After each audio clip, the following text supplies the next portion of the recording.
ফেচবুকত create post যিসকলৰ থাকিব এনেকুৱা কৰি পোষ্ট কৰিব লাগে চাওক আৰু এই পোষ্টটো ক'ত কৰিব লাগে বহুতে নাজানে আৰু এইটো আহিছে আমাৰ এই দাদা আপুনি ক'ৰ পৰা আহিছে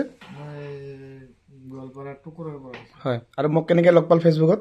আপোনাৰ ভিডিঅ'বিলাক চাই থাকোঁ হয় চাই কিনে আহিলোঁ অ'কে নিশ্চয় ভাল লাগিলে আৰু এতিয়া এই ক্ৰিয়েট পোষ্টটো কেনেকৈ কৰিম তা আপোনাক মই ভালদৰে দেখাই দি আছোঁ ঠিক আছে উজ্জ্বল এইটো চাবি হা তাৰপিছত মই এইটো বেক কৰিম কেনেকৈ মই কৰিম আপোনাক ভাল দিছোঁ হা এই চেলেঞ্জটো ক'ত আহে বহুতে নাজানে বেক কৰিম এই যে এইটো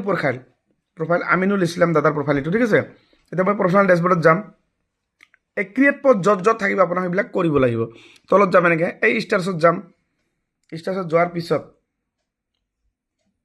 তাৰপিছত মই এইটো যাম respond to all star centre ইয়াত ক্লিক কৰিম চাওক ক্লিক কৰাৰ পিছত য'ত ওলাব এইটো হৈছে ক্ৰিয়েট পোষ্ট আপুনি ইয়াত এনেকৈ যাব এইবিলাক চেলেঞ্জ কৰিব লাগে চাপ'জ ইয়াত এখন ফটো দিব কৈছে মই এই ফটোত ক্লিক কৰিলোঁ চাপ'জ এইখন ফটো ল'লোঁ প্ৰথম চাপ'জ গুড আফটাৰনুন ইয়াত মই লিখি দিম কি গুড আফটাৰনুন ইয়াত লিখি দিম কি good afternoon good afternoon good afternoon ঠিক আছে গুড আফটাৰনুন দিল নহয় আৰু তলত হেছটেগ দিব চেম মই যেনেকৈ বহাই দিওঁ ইয়াত হেছটেগ এই যে hashtag good afternoon good AF এই গুড আফটাৰনুন চাওক তাৰপিছত এইটো ফিলিংটো বহাই দিব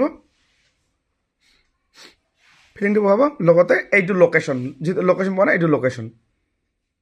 আপোনাৰ যি ডিষ্ট্ৰিক্ট হয় ছাপ'জ গোৱালপাৰা দেখোন গোৱালপাৰা মানে দাদাৰ ঘৰ গোৱালপাৰা হয় না গতিকে মই ইয়াত কি দিম মই গোৱালপাৰা বহাম ইয়াতে লিখি দিম কি গোৱালপাৰা GOAL গোৱালপাৰা হ'লে গোৱালপাৰা লিখিলে গোৱালপাৰা আছাম ইণ্ডিয়া দিলোঁ এই নেক্সট কৰিম নেক্সট কৰি চাওক এইবিলাক পাব্লিক হৈ আছে পষ্ট কৰিম এই যে পষ্ট বাছ এইটো চেলেঞ্জটো এনেকৈ কৰিব লাগে যিসকলে কৰিব পৰা নাই এই চেলেঞ্জটো আপোনালোকে এনেকৈ কৰিব কোনো ধৰণৰ প্ৰব্লেম নাহিব ঠিক আছে মানে ক্ৰিয়েট পোষ্ট য'ত থাকিব মানে আপোনালোকৰ এইটো এই ক্ৰিয়েট পোষ্ট য'ত থাকিব এই ক্ৰিয়েট পোষ্টটো আপোনালোকে সকলোৱে কৰিব ঠিক আছে আৰু আপুনি ক'ৰ পৰা আহিছে গোৱালপাৰা না আপোনাৰ ফেচবুকত কি কাম আছে হয় নিশ্চয় ঠিক আছে চাই দি আছোঁ ঠিক আছে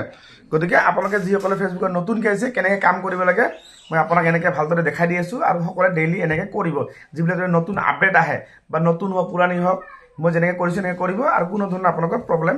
কেতিয়াও নাহিব ঠিক আছে আৰু ভিডিঅ'টো শ্বেয়াৰ কৰি আপোনাৰ প্ৰফাইল ৰাখি থৈ দিব